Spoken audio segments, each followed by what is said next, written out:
ओम श्री परमात्मा ने नमः। श्री हरि चैनल पर मैं परमपिता परमेश्वर के चरणों में प्रणाम करता हूँ। सब ऋषि मुनियों के चरणों में प्रणाम करता हूँ। सब संतजनों के चरणों में प्रणाम करता हूँ।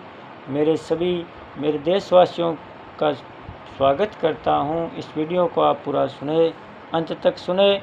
इस वीडियो को सुनने वाले मेरे देश की हर कोने में घरों बैठी माताओं के चरणों में चरण स्पर्श और बहन और भाइयों को प्यार भरा नमस्कार। यह वीडियो श्री कृष्ण अर्जुन संवाद का है। जब महाभारत युद्ध में अर्जुन धर्म संकट में था, तनाव में था, चिंताओं से घिर गया था, कोई निर्णय नहीं ले पा रहा था, तब भगवान श्री कृष्ण के शरण में गया। भगवान ने उन्हें गीता का उपदेश दिया, धर्म संकट से बाहर निकाला और अंत में विजयश्री का ताज पहनाया। इसलिए वीडियो सुनने मात्र से मानसिक तनाव, चिंताग्रस्त शारीरिक तनाव से मुक्ति मिलेगी। इसलिए आप सब श्रोतागण से मेरी विनती है, इस सुप्रभात में पुण्य का भागीदार बनकर जन कल्याण में अपना सहयोग देवे। वीडियो को ज़्यादा से ज़्यादा सब्सक्राइब करें, लाइक करें और शेयर भी करें। अब आगे क्या कह रहे हैं प्रभु कि पूर्व श्लोक में भगवान ने बताया कि क्षेत्र यानी शरीर के साथ संबंध रखने से, उसकी तरफ दृष्टि रखने से यह पुरुष जन्म मरण में जाता है।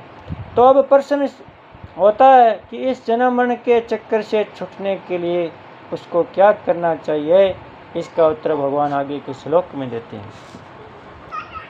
समो मम सर्वेषु भूतेषु तिष्ठनं परमेश्वरं विनशयत सव विनशयन्तं यः पश्यति सः पश्यति। जो नष्ट होते हुए संपूर्ण प्राणियों में परमेश्वर को नाशरहित और समरूप से स्थित देखता है, वही वास्तव में सही देखता है।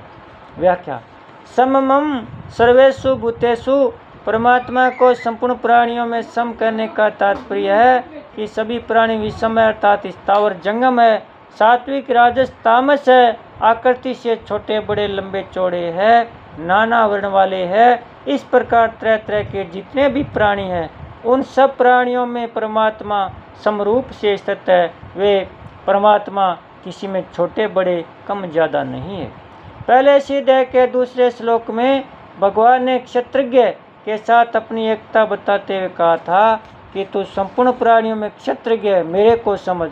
उसी बात को यह कहते हैं कि संपूर्ण प्राणियों में परमात्मा समरूप से स्थित है। तिष्ठम, संपूर्ण प्राणी उत्पत्ति, स्थिति और प्रलय, इन तीन अवस्थाओं में जाते हैं। सर्ग प्रलय, महासर्ग महाप्रलय में जाते हैं। ऊंच नीच गतियों में, योनियों में जाते हैं। अर्थात सभी प्राणी किसी भी क्षण स्थिर नहीं रहते, परंतु परमात्मा उन सब अस्थिर प्राणी में नित्य निरंतर एक रूप से स्थित रहते हैं। परमेश्वरम, सभी प्राणी अपने को किसी न किसी का ईश्वर अर्थात मालिक मानते ही रहते हैं, परंतु परमात्मा उन सभी प्राणियों के तथा संपूर्ण जड़ चेतन संसार के परम ईश्वर है। विनशयत सव विनशयतम यह पश्यति स पश्यति, यानी प्रतिक्षण विनाश की तरफ जाने वाले प्राणियों में विनाश रहित सदा एक रूप रहने वाले परमात्मा को जो निर्विकार देखता है, वही वास्तव में सही देखता है। तात्पर्य है कि जो परिवर्तनशील शरीर के साथ अपने आप को देखता है, उसका देखना सही नहीं है, कि तू जो सदा ज्यों के त्यों रहने वाले परमात्मा के साथ अपने आप को अभिन्न रूप से देखता है, उसका देखना ही सही है। पहले सीधे के दूसरे श्लोक में भगवान ने कहा था कि क्षत्र और क्षत्रज्ञ का ज्ञान ही मेरे मत में ज्ञान है। उसी बात को यहाँ कहते हैं कि जो नष्ट होने वाले प्राणियों में परमात्मा को नाश रहित और सम देखता है, उसका देखना ज्ञान ही सही है। तात्पर्य कि जैसे क्षत्र और क्षत्रज्ञ के संयोग में क्षेत्र में तो हरदम परिवर्तन होता है, पर क्षत्रज्ञ ज्यों का त्यों ही रहता है। ऐसी संपूर्ण प्राणी उत्पन्न और नष्ट होते हैं, पर परमात्मा सब अवस्थाओं में समान रूप से ही स्थित रहते हैं। पीछे के 26वें श्लोक में भगवान ने यह बताया कि जितने भी प्राणी पैदा होते हैं, वे सभी क्षत्र और क्षत्र के संयोग से पैदा होते हैं, परंतु उन दोनों में क्षत्र तो किसी भी क्षण स्थिर नहीं रहता और क्षत्रज्ञ एक क्षण भी नहीं बदलता। अतः क्षत्रज्ञ से क्षेत्र का जो निरंतर वियोग रहा है, उसका अनुभव कर ले।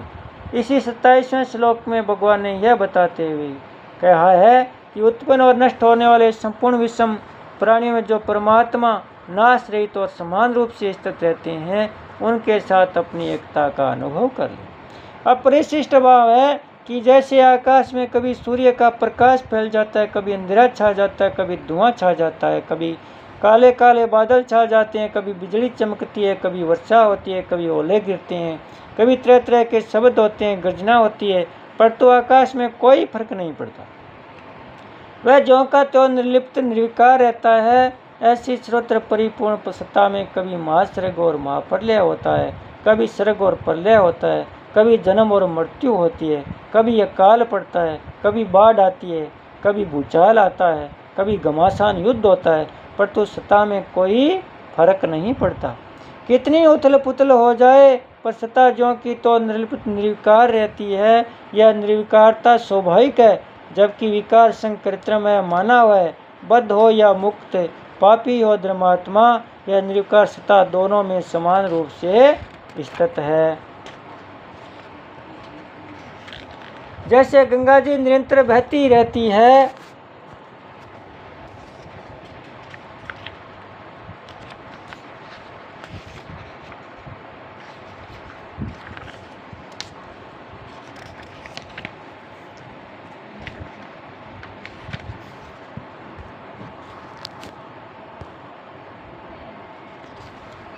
पर जिसके ऊपर बहती है, यह आधारशिला ज्यों की त्यों इस तरह रहती है।